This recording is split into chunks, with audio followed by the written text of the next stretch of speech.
nearly 850 kilometres after leaving Adelaide, I'd finally arrived at the opal mining capital of the world.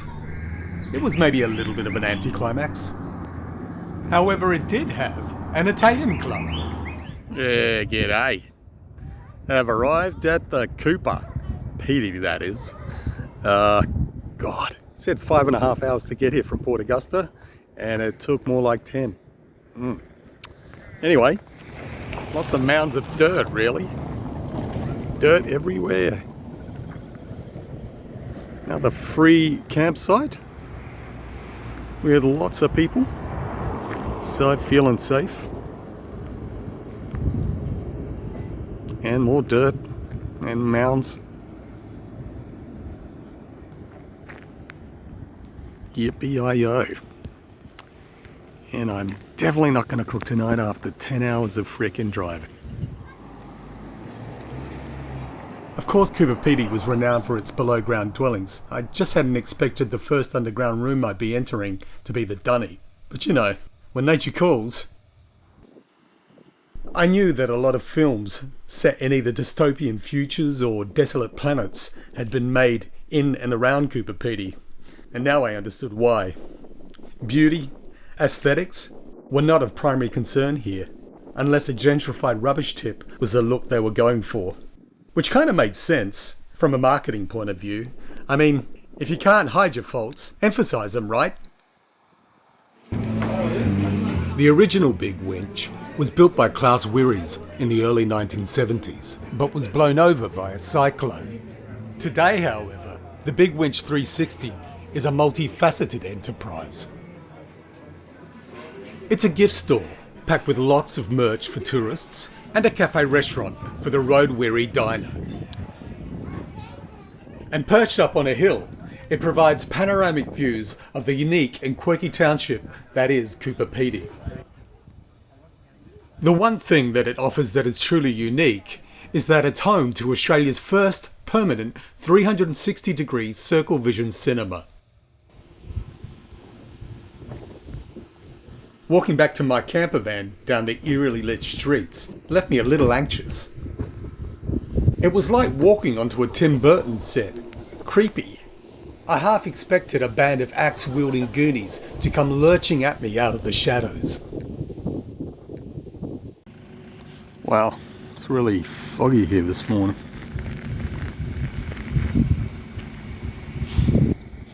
No wonder it was cold last night.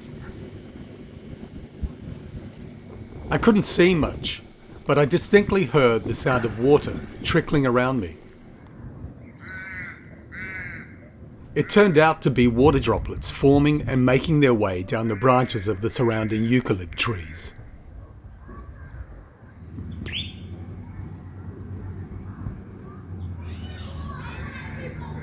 And as the fog burnt off, I could see that apart from the camping site, the entire area around me was an outdoor museum paying homage to Cooper Pedy's mining roots. The Old Timers Mine Museum had a noodling pit out the front where you could try your luck fossicking for opal. Definitely a favourite with the kids. But the real prize was to be found inside. In 1987, when this modern walk-in entrance was dug, $50,000 worth of opal was found. But the mine was originally worked over a century ago from 1916, using pick and shovel, hand windlass and cowhide buckets for hauling mullock to the surface. And back then, the only lighting came from candles. And tools like this wheelbarrow were often rudimentary at best.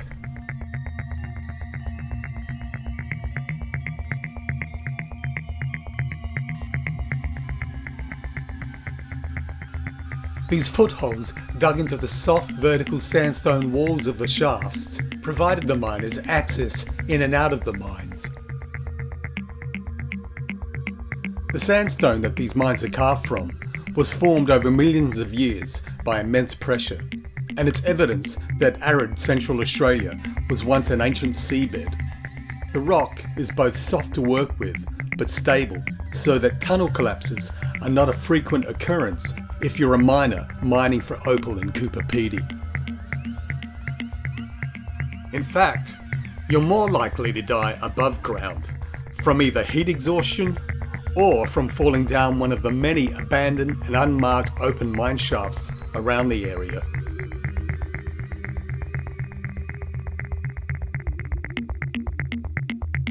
Here's a fun fact. Back then, as early as 1920, Coober Pedy was renowned for having the only underground post office in the world. And with a typical desert climate like Cooper Pedy's, it's no wonder why most of daily life was done underground back then. With daytime temperatures sometimes getting as high as 40 degrees Celsius during the day in summer and 5 degrees Celsius at night in winter. This underground dwelling is now part of the Old Timers Mine Museum, but it was once somebody's home as recently as the 1970s. Today's underground homes are not so dissimilar, with that signature rustic look still dominating, but with that modern open space living look making its mark.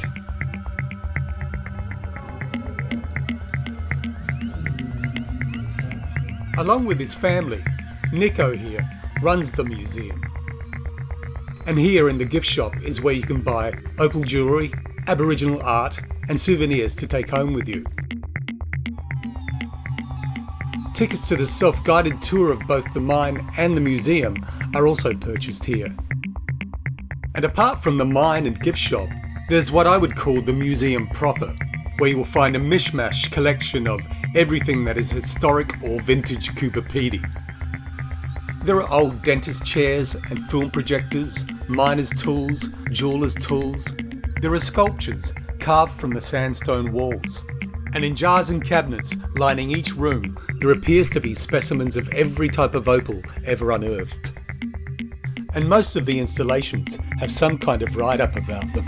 So walking through the exhibition can take you 15 minutes or hours, depending on your degree of interest.